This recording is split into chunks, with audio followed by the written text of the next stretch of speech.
For most people, their 401k is one of the single most valuable tools that they have in their wealth building toolkit. And a lot of millionaires, their 401k is the first account to actually cross into the 2 comma club. So whenever there are changes or whenever there are things that happen that may impact your retirement account, we want to make sure that you know about them. And that's exactly what we're going to go over today. Well, I believe this was last Thursday. I didn't have this on my bingo card for the day, but it was my feed started showing up as all of a sudden an executive order had been issued on 401ks. And here's actually, we did a screenshot, democratizing access to alternative assets for 401k investors, signed in on August 7th.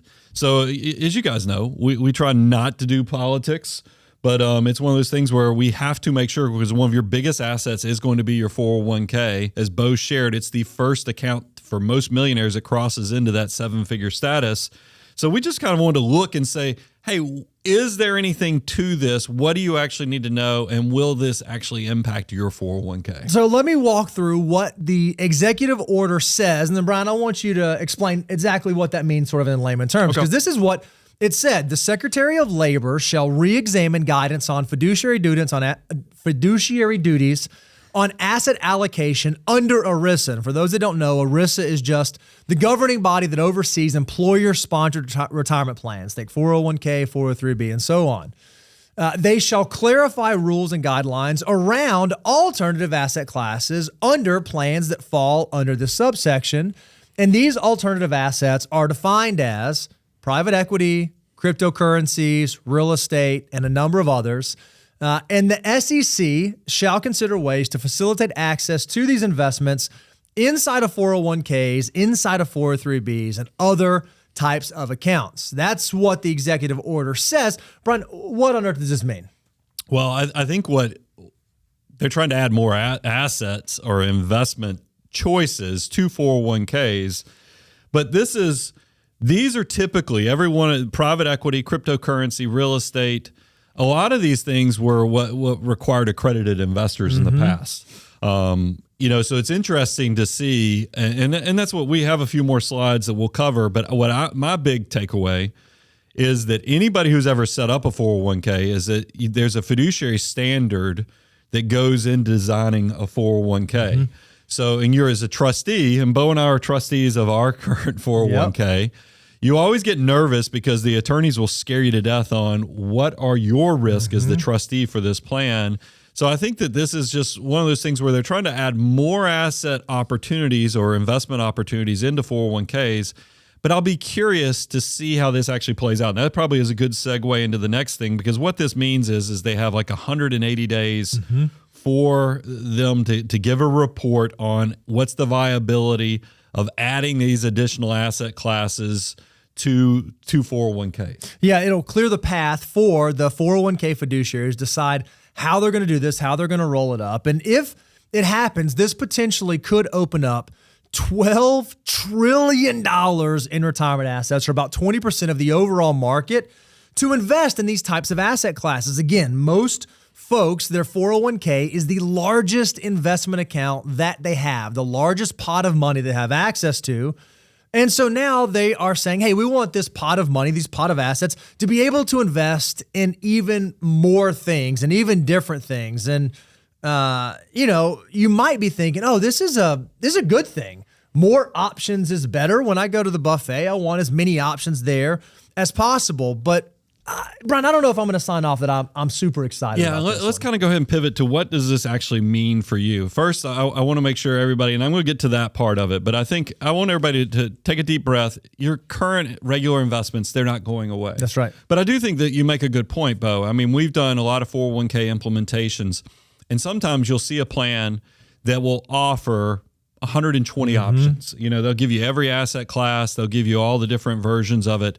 And when we've set up 401ks with employers, we often try to say, hey, let's dial this down to 12 to 14 investments so we can get the different asset classes, but let's not overwhelm the investors, because we need to get the core investments in there. And that's the key part. I don't want this to dissuade people from making those basic, getting the S&P, getting the market, instead of trying to get into these fancier, more sophisticated investments way ahead of when they need to. And that's kind of the big takeaway, is that I don't want people to get,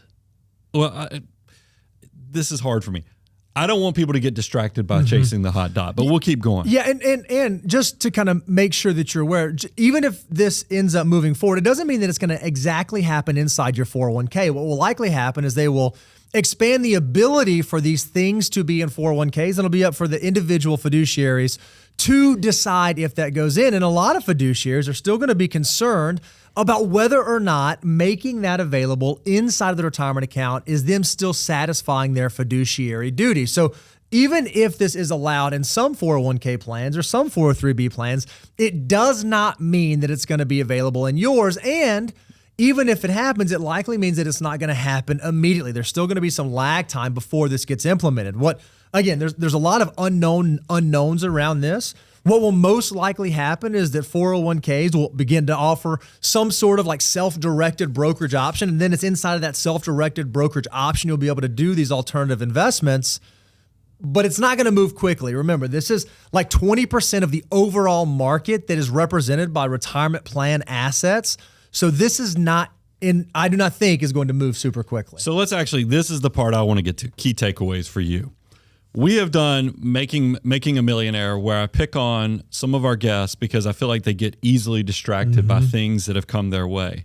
And I think that this is the risk that a lot of Americans will fall into if you're not careful. First of all, we have to get over the boundary of, will fiduciaries even take this risk, since their rear ends are kind of on the line, unless they somehow change the rules where the fiduciary standard is lowered significantly on these plans.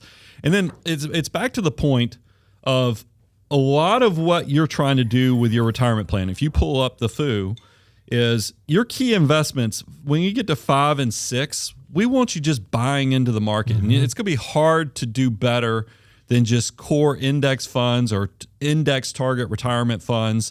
All the asset classes that were listed on this executive order are items I would consider to be step 8. And since, unfortunately, vast majority of Americans, there's even a stat that I saw that, was it close to half of Americans don't even know what's in their 46%.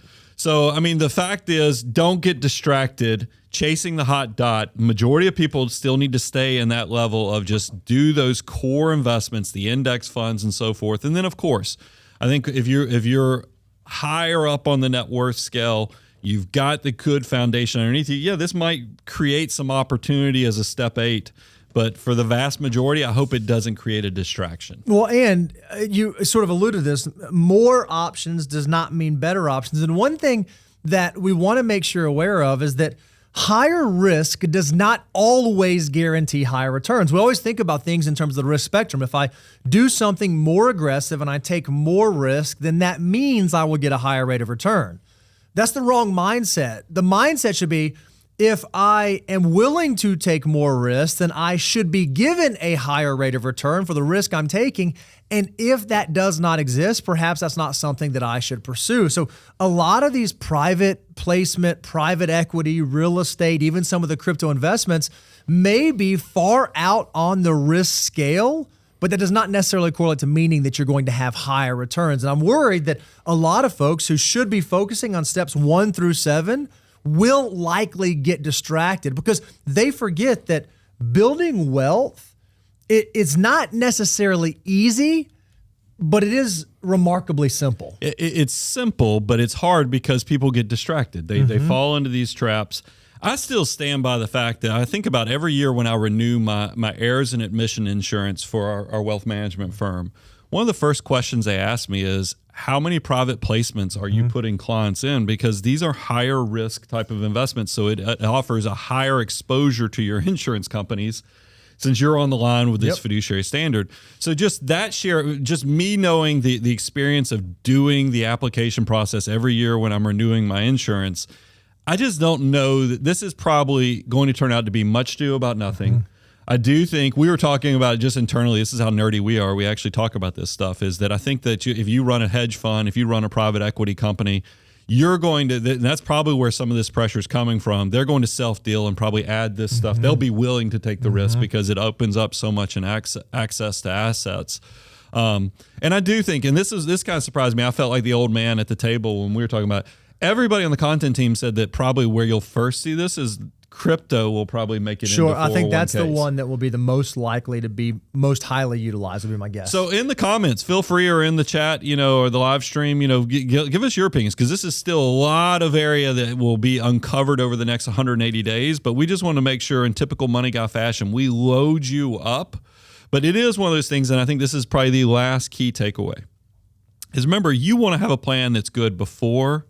That no matter what comes your way, that even if you're in the middle of chaos, it's good during, and then it's good after, and represents the intersection of, what are your goals? What are you trying to accomplish?